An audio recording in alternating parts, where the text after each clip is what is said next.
வணக்கம் நண்பர்களே.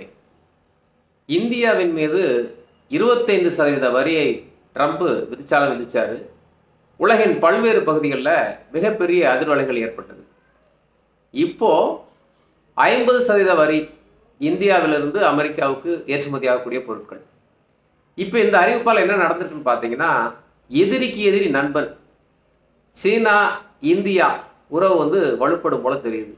அது மட்டும் இல்லாமல் இந்தியா, ரஷ்யா, சீனா 3 நாடுகளும் கூட்டணியோடு சேர்ந்து பல்வேறு முக்கிய முடிவுகள் எடுக்க போவதாக தகவல் தெரிவிக்கிறது. அதை பற்றி அந்த பதிவில் பார்க்க போகிறோம். ரஷ்யா உக்ரைன் சண்டை ஆரம்பிச்சதுலேருந்தே ட்ரம்ப் அதை நிறுத்தணும்னு முயற்சி செய்தார். ஆனால் அப்போ அவர் அதிபராக இல்லை. நான் வந்திருந்தா கண்டிப்பாக இந்த போரை நிப்பாட்டியிருப்பேன் அப்படின்னு பயங்கர வாய்ச்சவடால் போட்டார். அதே மாதிரி அதிபராக வந்ததும் நிறுத்துறதுக்கு முயற்சி பண்ணார். ஆனால் முடியல, யாருமே அதை கேட்கலை. அதனால் என்ன பண்ணார்னா, ரஷ்யா கிட்ட தொடர்பு வைத்திருக்கக்கூடிய நாடுகள், அதே மாதிரி கச்சா எண்ணெய் வாங்கக்கூடிய நாடுகள் மீது அதிகமான வரி விதிக்கப்படும் சொன்னார். இப்போ இந்தியா வாங்கிட்டு இருந்தனால 25, இப்போ 50% அப்படின்னு உயர்த்தப்பட்டிருக்கு. இப்போ இதை கண்டித்து நேற்று சீனா ஒரு மிகப்பெரிய அறிவிப்பு கொடுத்துருக்குறாங்க. அதாவது இந்தியாவுக்கான சீன தூதர் அவர் என்ன சொல்லியிருக்காருன்னா, ஒருவன் பேராசைக்கு நாம் அடிபணிந்தால் அவன் மீண்டும் மீண்டும் நம்மை அச்சுறுத்த முயல்வான். அது மட்டும் இல்லை, அவனுக்கு இருக்க இடம் கொடுத்தா மடத்தையும் பிடுங்குவான் அப்படின்னு சொல்லி ஒரு தமிழ் பழமொழியை குறிப்பிட்டிருக்காரு. அதாவது ட்ரம்போட அதிகாரத்துக்கு அவனுடைய வரி மிரட்டலுக்கு பணிந்தோம் அப்படின்னா மீண்டும் மீண்டும் புதுசாக ஏதாவது ட்ரை பண்ணுவோம் அப்படின்னு சொல்கிறாங்க. அது மட்டும் இல்லை, ஏற்கனவே பிரேசிலுக்கும் இந்தியாவுக்கு இணையான வரியை உயர்த்திருக்கிறாங்க. அந்த பிரேசில் அதிபர் என்ன சொல்லியிருக்காருன்னா, இனிமேல் கொண்டு ட்ரம்போட எந்த பேச்சுவார்த்தைக்கும் நான் முற்பட போவதில்லை, ஆனால் அதற்கு பதிலாக மோடியுடன் பேச்சுவார்த்தை நடத்த முற்படுவேன்னு சொல்லியிருக்கிறார். இப்போது பாருங்க, சீனா இந்தியாவுக்கு ஆதரவாக அறிக்கை வெளியிட்டிருக்கிறாங்க. பிரேசிலும் அதே மாதிரி ஆதரவாக அறிக்கை வெளியிட்டிருக்கிறாங்க. நேற்று ரஷ்யா என்ன சொல்லியிருக்காங்கன்னா, எந்த ஒரு நாடும் தன்னுடைய நலன்களை பாதுகாக்க அவர்கள் முடிவெடுப்பதற்கு உரிமை உண்டு. தன் சொந்த நலன்களுக்கு எதிராக வேறொரு நாடு வற்புறுத்த முடியாதுன்னு சொல்லியிருக்கிறாங்க. அப்போ ஏற்கனவே நம்ம ஒரு வீடியோ நேற்று போட்டிருக்கோம். பிரிக்ஸ் நாடுகள்லாம் சேர்ந்து பிரிக்ஸ் நாணயத்தை வெளியிட்டா அது அமெரிக்காவின் டாலருக்கு மிகப்பெரிய அச்சுறுத்தலாக இருக்கும்னு ட்ரம்ப் பயப்படுறாரு சொல்லிட்டு. ஏன்னா மிகப்பெரிய மக்கள் தொகை கொண்ட நாடு சீனா, இந்தியா, ரஷ்யா. இப்போ இதில் பிரேசில்லாம் சேர்ந்துட்டாங்க அப்படின்னா உலகத்தின் 1/3 இவங்ககிட்ட தான் இருக்கும். ஸோ இந்த எல்லா நாடுகளுமே இப்போ பார்த்தீங்கன்னா அமெரிக்காவை எதிர்த்து அறிக்கை விட்டுருக்குறாங்க. இதில் முக்கியமான ஒரு விஷயம் என்னன்னு பார்த்தீங்கன்னா, நேற்று ரஷ்யாவில் இந்தியாவினுடைய பாதுகாப்பு ஆலோசகர் அஜித் தோவல் புதினை சந்திச்சிருக்காரு. அப்போ பார்த்தீங்கன்னா அதன் மூலம் இந்த இந்தியாவோட வான் பாதுகாப்பு கவசம் S-400 இன்னும் 2 வாங்க வேண்டியிருக்கு, அது சீக்கிரமாக அனுப்புங்கன்னு கேட்டிருக்காங்க. அது மட்டும் இல்லாமல் பல்வேறு ஒப்பந்தங்களை பற்றி பேசுவதற்காகவும் பேசியிருக்கிறாங்க.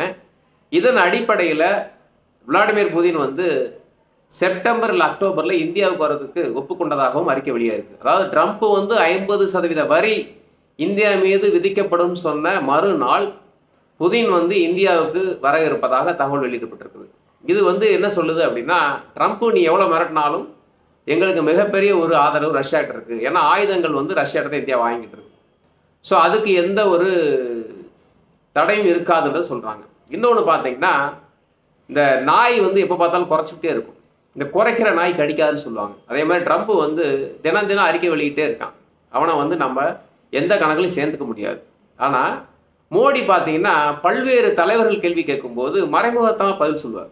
எதிர்கட்சி தலைவரே கேட்டால் கூட அது வேற ஒரு பதிலாக இருக்கும். அதான் என்ன சொல்லுவாங்கன்னா, மௌனமாக இருப்பவன் அதிகமாக பேசாதவன் தன் செயல்களின் மூலம் தன் வார்த்தைகளை வெளிப்படுத்துவான்னு சொல்லிட்டு. இப்போ நேற்று பார்த்தீங்கன்னா இந்திய வேளாண் விஞ்ஞானி சுவாமிநாதனுடைய 100ஆண்டு விழாவில் மோடி சில விஷயங்களை சொல்லியிருக்காரு. என்ன சொல்லியிருக்காருன்னா, இந்தியாவினுடைய விவசாயிகளின் நலன்களை கண்டிப்பாக முன்னெடுத்து நாங்கள் மேற்கொள்வோம். மீனவர் நலன்கள், விவசாயிகள் நலன்கள், கால்நடை வளர்ப்போர்களின் நலன்களுக்காக இந்தியா எந்த எல்லைக்கும் செல்லும், அதற்காக என்ன விலை வேணாலும் கொடுக்க தயாராக இருக்கிறோம்னு சொல்லியிருக்காங்க. இந்த வார்த்தை எதுக்கு காரணம் அப்படின்னா, அமெரிக்கா அந்த நான்வெஜ் பால் சொல்லக்கூடிய அந்த பால் பொருட்களை இந்தியா சந்தை திறந்து விடுன்னு கேட்டுக்கிட்டு இருக்காங்க. இந்தியா விடலை. அதே மாதிரி பார்த்தீங்கன்னா இந்தியாவில் கடல்சார் உணவுகள் நிறைய அமெரிக்காவுக்கு எக்ஸ்போர்ட் ஆகுது. அதுக்கு நிறைய வரி குறைங்கன்னு சொல்கிறாங்க. அதையும் இந்தியா குறைக்கல. அப்போது மோடி வந்து மறைமுகமாக ஸ்ட்ராங்கான ஒரு அறிக்கை கொடுக்குறாரு. என்னன்னா, அமெரிக்காவுக்கு எதிராக நிச்சயமாக நாங்கள் இருப்போம். உங்கள் பேச்சை கேட்டு நாங்கள் பால் பொருட்களை அனுமதிக்க மாட்டோம். மீனவர்கள் நலன்களை புறக்கணிக்க மாட்டோம். அதே நேரத்தில் பார்த்தீங்கன்னா 2019 ஒரு இன்சிடென்ட் நடந்திருக்குது. இந்தியாவில் வந்து எஃகு, அலுமினியம் அவற்றிற்கு வந்து அமெரிக்கா அதிக வரி விதித்ததாகவும், அதற்கு உடனடி நடவடிக்கையாக அமெரிக்காவில் வரக்கூடிய ஆப்பிள் மற்றும் இந்த பாதாமுக்கு வந்து இந்தியா 28% வரி விதிச்சிருக்குது.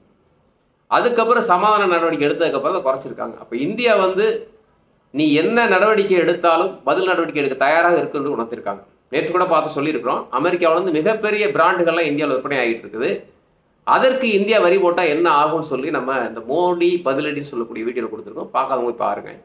அதனால் வந்து மோடி வந்து மிக தெளிவாக ட்ரம்புக்கு அறிக்கை கொடுத்துருக்கிறாரு. நாங்கள் இதற்கும் தயாராக இருக்கிறோம். அது மட்டுமல்ல, எதிரிக்கு எதிரி நண்பன் என்ற வகையில் இந்தியா, சீனா, ரஷ்யா, பிரேசில், சவுத் ஆப்பிரிக்கா அவங்கெல்லாம் ஒன்றா சேர்ந்து அடுத்த கட்ட ஒரு நடவடிக்கை முயற்சி பண்ணுவாங்கன்னு நினைக்கிறேன். அப்போ இது வந்து இந்த ஏசிய பிராந்தியத்தில் இந்தியா, சீனாவுடைய பொருளாக வர்த்தகம் வந்து மிகப்பெரிய அளவில் உயர்வதற்கான வாய்ப்பு இருக்குது. ஏன்னா அமெரிக்கா ஒரு கதவை மூடினா இன்னொரு கதவை இந்தியா திறக்கிறது தயாராக இருக்கிறாங்க. ஸோ என்ன நடக்குது பார்க்கலாம். அடுத்த பதிவு சந்திப்போம். நன்றி.